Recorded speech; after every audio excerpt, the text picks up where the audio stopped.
Brindavan retreat centre. ఈ పేరు వినగానే మనసుకి ఏదో ప్రశాంతత కలుగుతుంది కదూ. ఇదిగో ఇక్కడే మనం ఉన్నాం. ఇదో అద్భుతమైన ప్రదేశం. ఇక్కడ పండ్లను పెంచడమంటే అదొక పనిలా కాదు, ఎంతో ప్రేమతో శ్రద్ధతో చేస్తారు. అసలీ సహజంగా పండించే పద్ధతి వెనక ఉన్న రహస్యమేంతో తెలుసుకుందామా? పదండి. సరే, ఒక్కసారి ఈ తోటను చూడండి. పైకి చూస్తే మామూలు మామిడి తోటలానే ఉంది. కానీ ఒక్క నిమిషం, ఆ చెట్లకి అవేంటి ఎర్రటి సంచులు? పచ్చని ఆకుల మధ్యలో ఇవి కొంచెం వింతగా లేవు? మనం సాధారణంగా ఇలాంటివి చూడము. అసలు ఈ సంచుల కథేంటో తెలుసుకోవాలి. అవును, ఇప్పుడు మనందరి మదిలోనూ మెదులుతున్న ప్రశ్న ఇదే. అసలీ సంచుల్లో ఏముంది? ఎందుకిలా ప్రతికాయకి ఓ సంచి కట్టారు? దీని వెనక ఏదో పెద్ద ఉద్దేశమే ఉండేలా ఉంది. ఏంటో అది? పదండి చూద్దాం. ఇక్కడుంది అసలు విషయం. దీన్నే రక్షణ కళ అంటారనమాట. అంటే ఇది కేవలం ఓ సంచి కట్టడం కాదు, ప్రతి పండును ఒక బిడ్డలా చూసుకుంటూ దాన్ని జాగ్రత్తగా కాపాడే ఒక సున్నితమైన పద్ధతి. ఓ రకంగా చెప్పాలంటే ప్రకృతితో కలిసి నడిచే ఒక అద్భుతమైన ప్రక్రియ ఇది.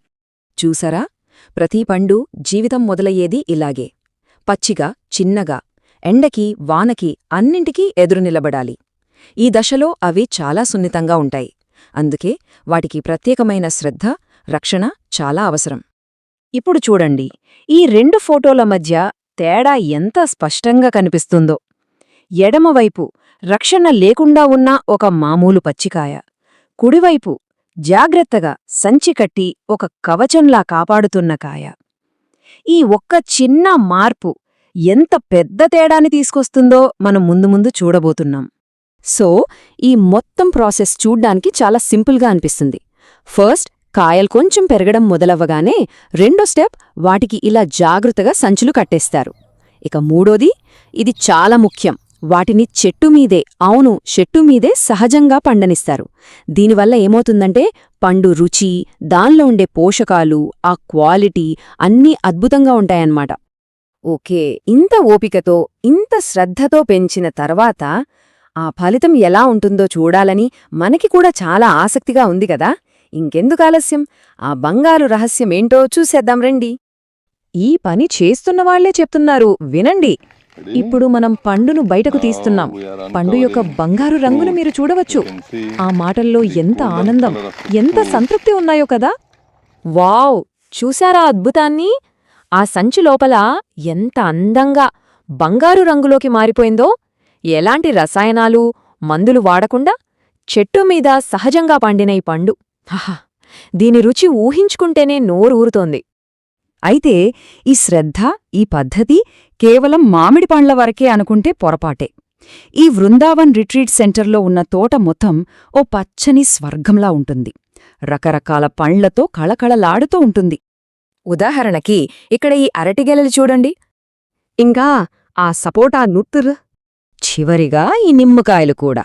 ఇవన్నీ కూడా ఇలాగే ఇదే సారవంతమైన నేలలో ఎంతో సహజమైన పద్ధతుల్లో పెరుగుతాయి. తోట మొత్తం జీవంతో తొణికిసలాడుతూ ఉంటుందన్నమాట.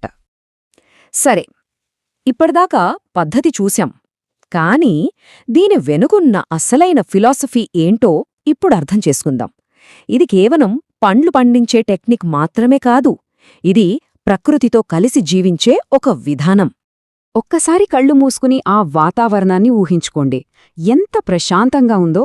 బృందావన్ రిట్రీట్ సెంటర్లోని ఈ ప్రశాంతతే ఇక్కడి ప్రతి పండులోనూ కనిపిస్తుంది. బహుశా ఆ ప్రశాంతతే ఈ పండ్లకి ఇంత అద్భుతమైన రుచిని ఇస్తుందేమో. ఇక్కడ దేనిని తొందరపెట్టరు, ప్రతిదీ పోషిస్తారు. ప్రతి మొక్కని, ప్రతి పువ్వుని ప్రకృతి తన సహజమైన లయలో పెరగనిస్తారు. ఆ అందమే మనకిప్పుడు ఈ చిత్రంలో కనిపిస్తోంది. చూడండి, అస్తమిస్తున్న సూర్యుడి బంగారు కాంతిలో ఈ మామిడికాయ, ఇది కేవలం తినే పండులా కనిపించడం లేదు. ప్రకృతితో ఓపికగా కలిసి నడవడానికి ఇదొక ప్రతీకలా ఉంది. అయితే ఇదంతా చూశాక మనకేమర్థమైంది? ఒక పండు అద్భుతంగా, రుచికరంగా ఉండాలంటే దాని వెనుక ఉండాల్సింది రసాయనాలు కాదు, తొందరపాటు అంతకన్నా కాదు, కేవలం ఓపిక, ప్రకృతి మీద నమ్మకం. బహుశా ఆ ఓర్పే అసలైన రహస్య పదార్థమేమో. ఏమంటారు?